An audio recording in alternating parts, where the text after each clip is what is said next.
When I was a kid, the disaster we worried about most was a nuclear war. That's why we had a barrel like this down in our basement, filled with cans of food and water. When the nuclear attack came, we were supposed to go downstairs, hunker down, and eat out of that barrel. Today, the greatest risk of global catastrophe doesn't look like this. Instead, it looks like this. If anything kills over 10 million people in the next few decades, it's most likely to be a highly infectious virus rather than a war. Not missiles, but microbes.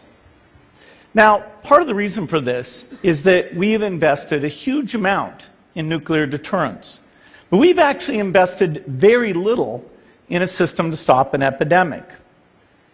We're not ready for the next epidemic. Let's look at Ebola. I'm sure all of you read about it in the newspaper. Lots of tough challenges. I followed it carefully through the case analysis tools we use to track polio eradication. And as you look at what went on, the problem wasn't that there was a system that didn't work well enough. The problem was that we didn't have a system at all. In fact, there are some pretty obvious key missing pieces. We didn't have a group of epidemiologists ready to go who would have gone, seen what the disease was, see how far it had spread. The case reports came in on paper. It was very delayed before they were put online, and they were extremely inaccurate. We didn't have a medical team ready to go.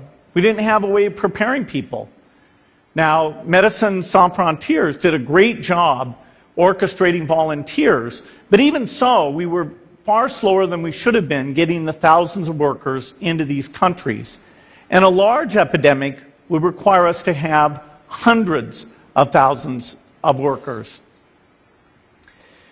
There was no one there to look at treatment approaches, no one to look at the diagnostics, no one to figure out what tools should be used. As an example, we could have taken the blood of survivors, processed it, and put that plasma back in people to protect them. But that was never tried. So there was a lot that was missing, and these things are really a global failure. The WHO is funded to monitor epidemics, but not to do these things I talked about. Now in the movies, it's quite different. There's a group of handsome epidemiologists ready to go. They move in, they save the day, but that's just pure Hollywood. The failure to prepare could allow the next epidemic to be dramatically more devastating than Ebola. Let's look at the progression of Ebola over this year. About 10,000 people died, and nearly all were in the 3 West African countries. There's 3 reasons why it didn't spread more. The first is there was a lot of heroic work by the health workers. They found the people and they prevented more infections. The second is the nature of the virus. Ebola does not spread through the air. And by the time you're contagious, most people are so sick that they're bedridden. Third, it didn't get into many urban areas, and that was just luck. If it had gotten into a lot more urban areas, the case numbers would have been much larger. So next time, we might not be so lucky. You can have a virus where people feel well enough while they're infectious that they get on a plane or they go to a market. The source of the virus could be a natural epidemic like Ebola, or it could be bioterrorism. And so there are things that would literally make things 1,000 times worse. In fact, let's look at a model of a virus spread through the air like the Spanish flu back in 1918. So here's what would happen. It would spread throughout the world very, very quickly. And you can see there's over 30 million people die from that epidemic. So this is a serious problem. We should be concerned. But in fact, we can build a really good response system. We have the benefits of all the science and technology that we talk about here.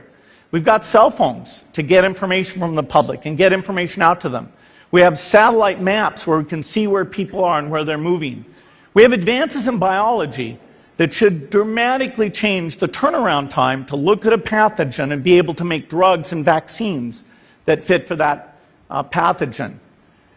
So we can have tools, but those tools need to be put into an overall global health system, and we need preparedness. The best lessons, I think, on how to get prepared are, again, what we do for war.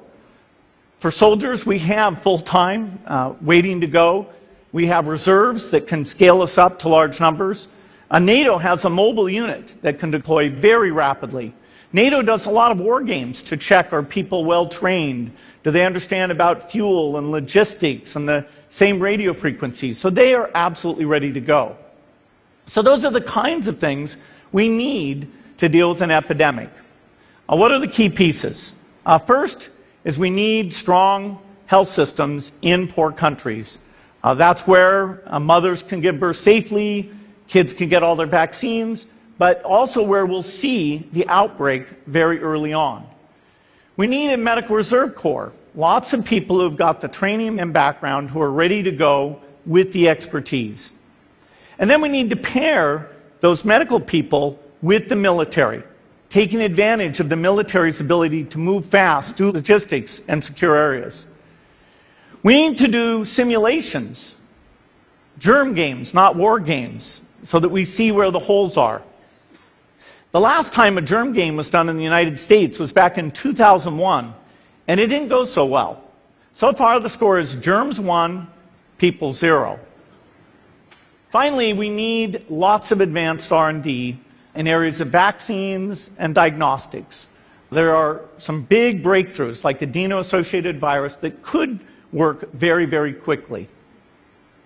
Now, I don't have an exact budget for what this would cost, but I'm quite sure it's very modest compared to the potential harm.